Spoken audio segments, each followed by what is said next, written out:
Selamat malam Bapak Ibu yang dikasihi oleh Tuhan, keluarga besar GBDI El Shaddai Magelang.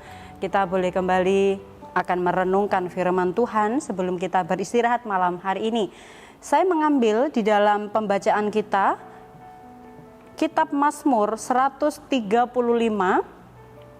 Mazmur 135 ayat 1 bagian A. Demikian bunyi firman Tuhan, Haleluya, pujilah nama Tuhan. Puji Tuhan, biarlah di dalam pembacaan kita malam hari ini dikatakan pujilah nama Tuhan. Saya memberikan tema firman Tuhan pada malam hari ini, pujilah Tuhan. Tuhan adalah pencipta segalanya, di atas segalanya.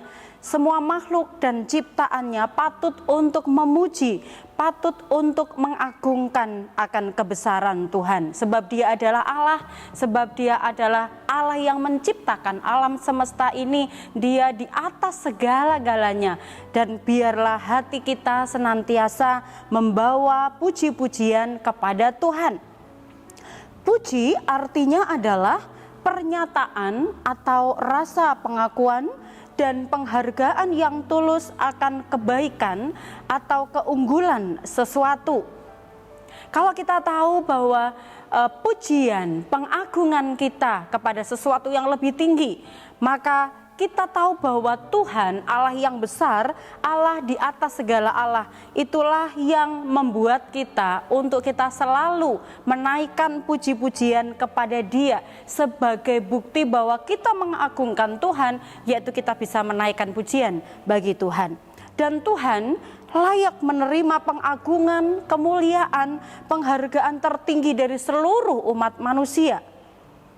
Pujian kita kepada Tuhan adalah merupakan wujud ucapan syukur atas apa yang Tuhan buat di dalam kehidupan kita. Orang yang memuji Tuhan karena hatinya senantiasa dipenuhi dengan sukacita, karena hatinya senantiasa dipenuhi dengan kebahagiaan daripada Tuhan. Tuhan yang membuat segala sesuatu indah, Tuhan yang membuat kita senantiasa diberkati, kita mengalami perlindungan Tuhan. Oleh sebab itu sudah selayaknya kalau kita memuji dan mengagungkan nama Tuhan. Kalau kita melihat di dalam pembacaan kita, siapa saja yang harus memuji Tuhan? Kita kembali di dalam Mazmur 135 ayat yang pertama. Siapa saja yang memuji Tuhan? Ayat yang pertama dikatakan, hai orang-orang yang datang melayani di rumah Tuhan, di pelataran rumah Allah kita. Dan dikatakan di sini kalau di ayat yang kedua, orang-orang yang datang melayani Tuhan. Di ayat yang pertama adalah hamba-hamba Tuhan. Jadi bahwa yang harus memuji Tuhan, poin yang pertama yang saya catat adalah hamba-hamba Tuhan.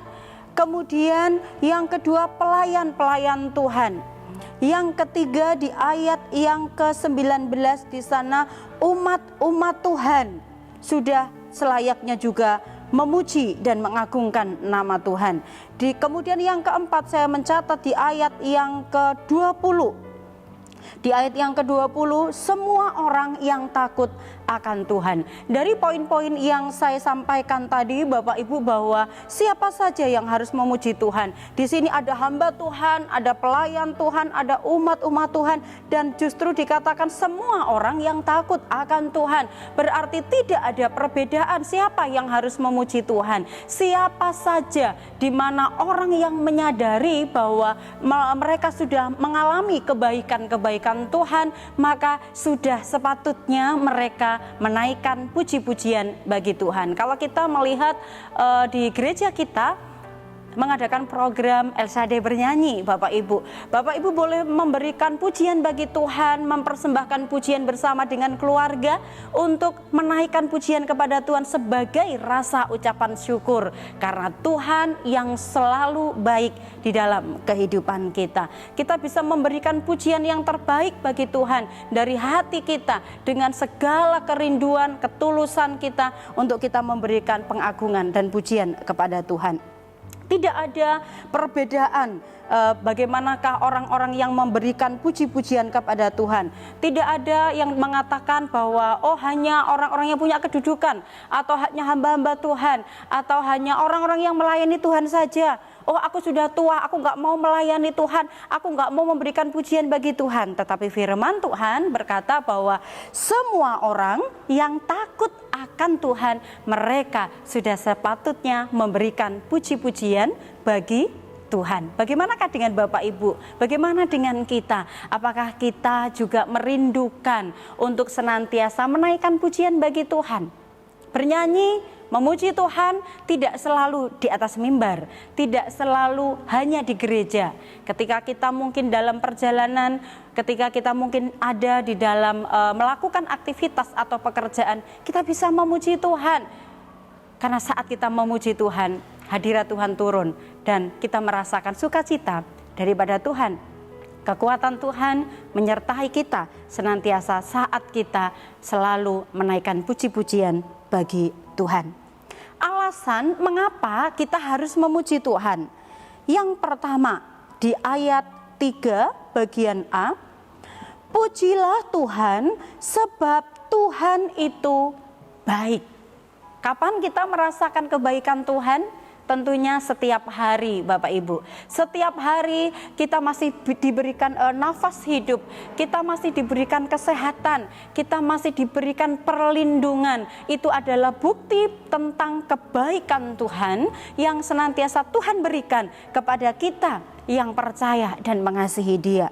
Jadi bahwa bagaimanakah kita mau dan senantiasa memuji Tuhan, karena kita tahu alasannya, sebab Tuhan itu baik bagi kita. Yang kedua, di ayat yang ketiga bagian B, bermasmurlah bagi namanya sebab nama itu indah. Sebab namanya indah. Kalau saya bandingkan di dalam kitab Yesaya pasal 9 ayat yang ke-5, di sana dikatakan namanya penasehat ajaib. Itu berarti bukan hanya indah, bahwa nama Yesus bukan hanya sekedar nama yang mungkin hanya mengenakkan telinga, tentu tidak. Tetapi kalau kita melihat bahwa namanya indah, di dalam Yesaya mencatat namanya itu mengandung kuasa. Dia adalah penasehat ajaib. Di dalam nama Yesus ada kuasa dan keajaiban. Itu sebabnya bahwa mengapa kita harus memuji Tuhan. Karena kita percaya saat kita memuji Tuhan, di dalam namanya ada kuasa, di dalam namanya ada mujizat, ada kekuatan yang sanggup membangkitkan iman percaya kita kepada Dia. Di tengah-tengah kehidupan yang semakin sulit tentunya yang kita hadapi di hari-hari ini, kita memerlukan Tuhan senantiasa. Biarlah ketika kita menghadapi kesesakan, ketakutan, kekhawatiran, kita senantiasa menyebut nama yang ajaib itu, yaitu nama Tuhan kita, Yesus Kristus. Yang ketiga, alasan mengapa kita harus memuji Tuhan, di ayat yang keempat. Di ayat yang keempat demikian, sebab Tuhan telah memilih Yakub baginya, Israel menjadi milik kesayangannya. Di bagian yang ketiga adalah alasan mengapa kita memuji Tuhan, sebab Tuhan yang sudah memilih kita menjadi miliknya, menjadi umat kesayangannya. Tentu saja kalau kita dibandingkan dengan harus memilih ini, harus memilih itu, tetapi saat kita dijadikan umat pilihannya, umat kesayangannya, tentunya ini adalah sesuatu yang sangat membahagiakan kita. Oleh sebab itu kita sangat bersyukur kalau kita dipilih oleh Tuhan menjadi miliknya, menjadi umat kesayangannya. Poin yang keempat, di ayat yang kelima, sesungguhnya aku tahu bahwa Tuhan itu maha besar dan Tuhan kita itu melebihi segala Allah. Poin yang keempat yang saya catat, alasan kita memuji Tuhan adalah sebab Dia adalah Allah di atas segala Allah. Di dunia ini ada banyak ilah-ilah, banyak dewa-dewa, banyak Allah-Allah dunia ini. Tetapi Allah Allah yang kita sembah di dalam Tuhan Yesus Kristus adalah Allah di atas segala Allah. Dia punya kuasa lebih besar dari kuasa-kuasa ilah-ilah dunia ini. Sebab itu kita harus memuji Dia, kita mengagungkan Dia, kita menyenangkan hatinya lewat puji-pujian kita sebagai bentuk rasa syukur kita. Karena Tuhan adalah Allah yang menjadi tempat perlindungan kita, Allah yang besar, Allah yang maha kuasa. Pujian yang kita naikkan kepada Tuhan ini adalah merupakan sarana untuk kita tetap memiliki hubungan yang intim dengan Tuhan. Persekutuan yang intim dengan Tuhan adalah saat kita terus memuji Tuhan, terus menyembah Tuhan. Orang yang senantiasa suka memuji-muji Tuhan tentunya akan menghasilkan sesuatu yang luar biasa. Apa hasilnya? Bapak Ibu, kita membaca di dalam ayat yang ke-14. Ayat yang ke-14 dikatakan, sebab Tuhan akan memberi keadilan kepada umatnya dan akan sayang kepada hamba-hambanya. Hasilnya buat orang-orang yang suka memuji Tuhan adalah Tuhan memberi keadilan kepada umatnya dan sayang kepada hamba-hambanya.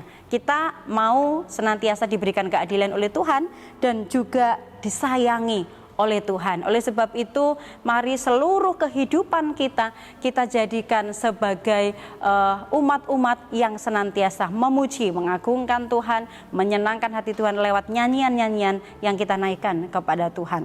Kita akan membaca Mazmur 150 ayat yang ke-6.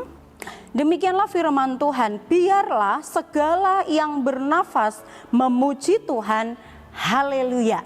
Dikatakan firman Tuhan, segala yang bernafas memuji Tuhan. Jika engkau masih bernafas sampai saat ini, kalau kita masih bernafas sampai hari ini, semua karena Tuhan. Oleh sebab itu, pujilah Tuhan, senangkan hati Tuhan lewat puji-pujianmu, lewat nyanyianmu kepada Tuhan, sehingga Tuhan senang. Karena Tuhan menyukai umat-umatnya yang suka memuji dan membesarkan nama Tuhan. Puji Tuhan, Tuhan memberkati. Kiranya renungan firman Tuhan malam hari ini memberikan kerinduan untuk kita selalu menyenangkan hati Tuhan di dalam seluruh aspek kehidupan kita. Mari kita sama-sama berdoa. Tuhan Yesus, terima kasih Engkau memberikan kesempatan kepada kami. Kehidupan yang kami nikmati sampai malam hari ini adalah karena anugerah dan pemberian Tuhan yang luar biasa di dalam kehidupan kami. Tuhan tolong supaya kami menjadi umat-umat yang senantiasa memuji dan membesarkan nama Tuhan. Kami akan beristirahat sepanjang malam hari ini Tuhan, menyertai Engkau sebagai Allah tempat perlindungan kami. Engkau ada bersama-sama dengan kami. Kami mengucap syukur berterima kasih buat firman-Mu malam hari ini, dan kami terima dengan sukacita firman-Mu yang memberikan kekuatan kepada kami semua. Di dalam nama Tuhan kami Yesus Kristus, kami mengucap syukur dan berdoa. Haleluya. Amin.